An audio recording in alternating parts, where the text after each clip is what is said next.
Yo, before this COVID, goddammit, forced us out of our studio in March, we got to chop it up with our guy, comedian Bert Kreischer. We wanted to do something special with it. So we had our friends at Cartuna work their magic on the footage. Enjoy.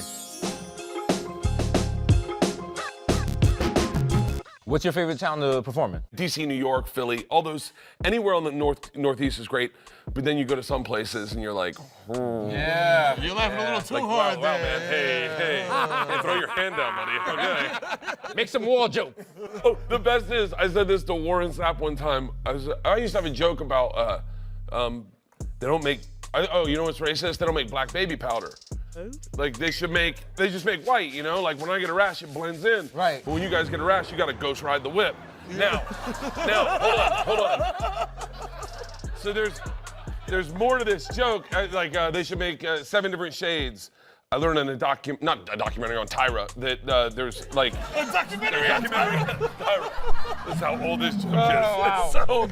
So you should make 7 different shades called Magic Johnson & Johnson's. And so I'm at a Magic Johnson? and I'm at a theme park with Warren Sapp, and I'm telling him the joke because it's sweaty and I'm chafing, and he goes, "Yeah, man, we don't have that problem." I said, "What?" He goes, "Our problem is retaining moisture. Right. Your problem is you're the moistest motherfuckers on the planet." I said, "Really?" He goes, "Every time I had to hug a white guy, I felt like I was hugging a dolphin." Shout out to Warren Sapp. Let's go fishing.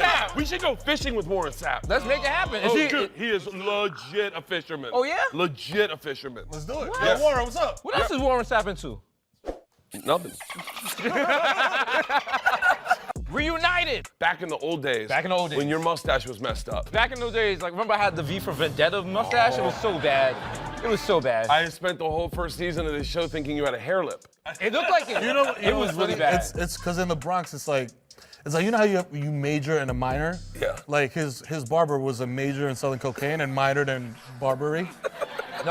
No, last time you saw us, every day I had a different barber. I just had to go to whatever barber was open in the morning. Whatever chair was open. So there was no consistency. You like one day I'd have a goatee here, then I had the wild cocaine drug dealer beard here. Beard was It was a mess. Oh, Wow. he looked like Scarlett Johansson from Jojo Rabbit.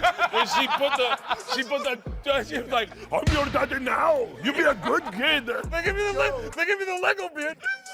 Oh man. It was like on my eyebrows. It was bad. It was bad. Every time I blinked, I got Beijing in It my was eyes. bad because the show started at 11, and at 11:02 our lawyer texted us like, "Hey guys, are you happy with your makeup?"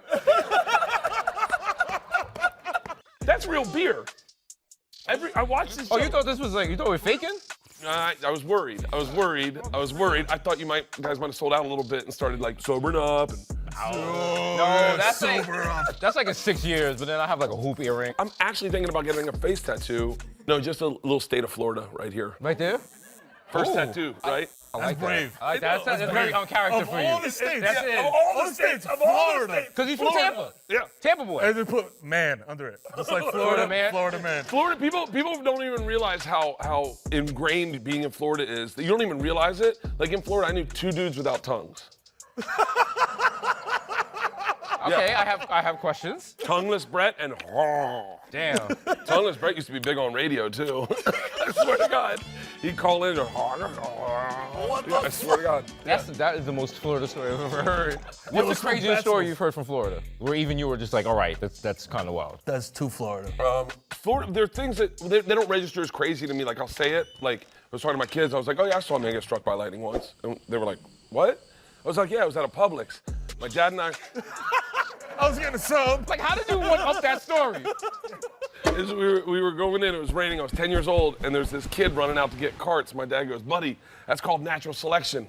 Let's watch." And so everyone was inside the Publix just watching this kid, just right by the doors, and just carts go everywhere like cockroaches. He's laying there smoldering, and everyone's like, "Oh, what do we do?" Did the kid die? No, he gets up like, and we're inside going, "Over here, over here." And he comes in, the door's open, like it's almost like a Shakespearean play. Steps on the mat, glass doors open, and he goes, "What happened?" And we're like, "You're allergic to donuts. What do you think fucking happened? You got struck by lightning. Your name tag's melted into your chest, buddy."